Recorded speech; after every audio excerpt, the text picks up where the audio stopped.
I've been needing to make this video for a long time, but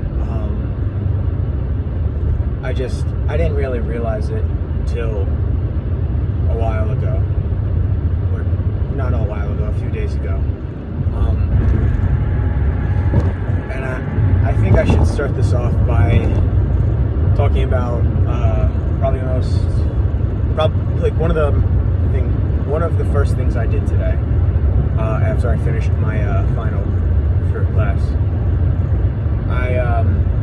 I was walking my boots and I realized how damaged they were.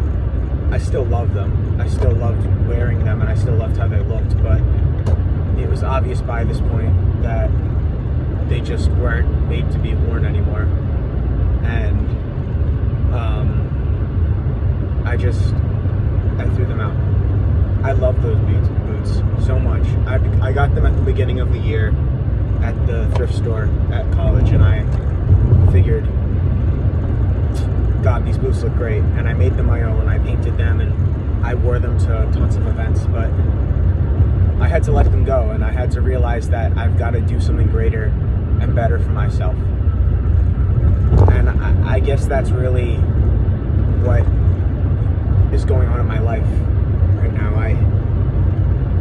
I think over freshman year I adopted a personality that, while I enjoyed, was very self-absorbed. I think the term I used the most for it was self-centric, in the way of I wasn't closed off to the idea of change, but my ideas took hold. I was everything. I was what everybody else should be, and I just didn't see the meanings that other people had given to me, and I was so blind to it, and all I wanted to see was myself. And that's just not who I am. I've thrived when I've listened to other people and opened my gates and really worked towards word for word what people are saying. And maybe I had done that in some respects, but I didn't work.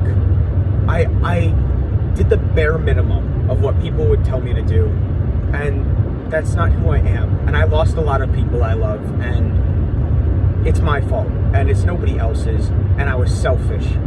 And I wish those people, I could get them back, but I've done this to myself, and all that's left for me to do is to crawl out of damnation with my own hands. Because the only one who can do this for me is myself. And as I stare down the highway that I drive right now, all I can think about is how much further I have to go, and how I'm so young and I've got so much ahead of me, and the world can and will just keep going. It doesn't end when one person takes power or one thing just feels like it's about to give way and everything feels like it's going to come crashing down. That's not how the world works. And I don't know if I'm telling this to the person who's watching this, whoever it may be, or to myself, but you're not supposed to give up yet. Because giving up, whether it be suicide or going into life, a quiet life, that's just not it. That's just not what you do. You don't sit there and let all these terrible things that you did in some way or another come and just take over, because that's not who you are. And I of course I feel sad, of course I feel angry, but the only places those should be directed are at myself. I was in control of myself. I knew what I was doing, whether I was fully conscious of it or not. I was an idiot, I didn't think, and I didn't put forward what should have been put forward. Instead, I used my words for cruelty, and I was sick, and I kept rejecting the inner askings of myself. I knew I should have apologized to people way before I did. I knew I should have stopped while I was ahead. I knew I should have gotten the hate out of my heart. But it was the only place I felt comfortable, because I kept affirming some sort of twisted version of myself. To everyone that I've affected, whether you've stayed with me or not, I'm sorry. And I appreciate that you tolerated me in the first place, and who I could be, and who I would be, and who I should be, and all these things. It's just not what I could have been. And I'm so upset with myself because I feel like to some people I showed everything and to some people I showed nothing. And I'm going to be honest, I don't know who stayed with me through what, and to categorize them is, again, another fault that I should not try.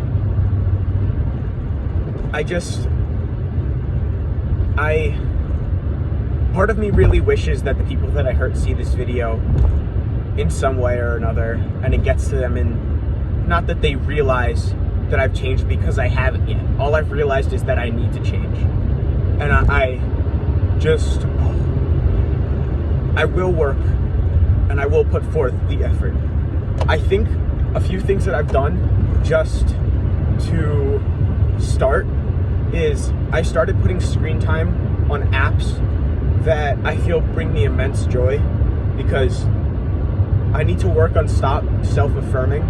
I deleted my spam account on Instagram because I need to stop self-affirming and hiding in my own holes, and I need to see that the world is bigger than me, and that I'm a part of the world for some reason, and I faulted, and I need to accept my faults. And I've started changing my diet plans.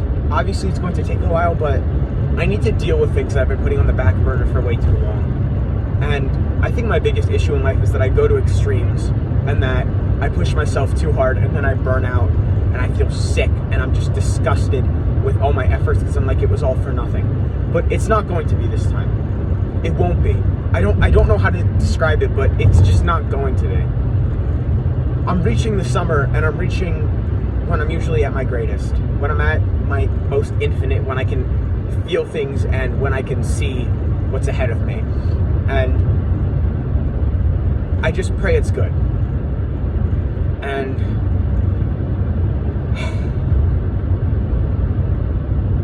if there's one thing I guess I could finish this video off with, for the past few, I'm gonna say weeks, I don't know if it's been weeks or months, around my campus there was a raven that followed me. I would literally see it everywhere, and ravens in literature are omens. And instead of accepting that it was a sign of bad times to come, I just kept going. It's probably nothing. It's probably nothing. It's probably nothing. And within the past final few days of my freshman year at college, it was nothing. It was not nothing. Everything came crashing down. I lost tons of people I loved. I isolated myself, and I became sick with who I was. The raven was right, and I was a fool to ignore that raven. I can't just deny prophecy. When it happens, it's going to happen. But when I was driving off campus, to the left side of the road, I noticed the raven looking. I genuinely cannot make this up. This was like storybooks type stuff. It peered at me, and it flew away. Almost as if, in my realization, acceptance of the raven, I became less the fool and more the man who will accept what he's done.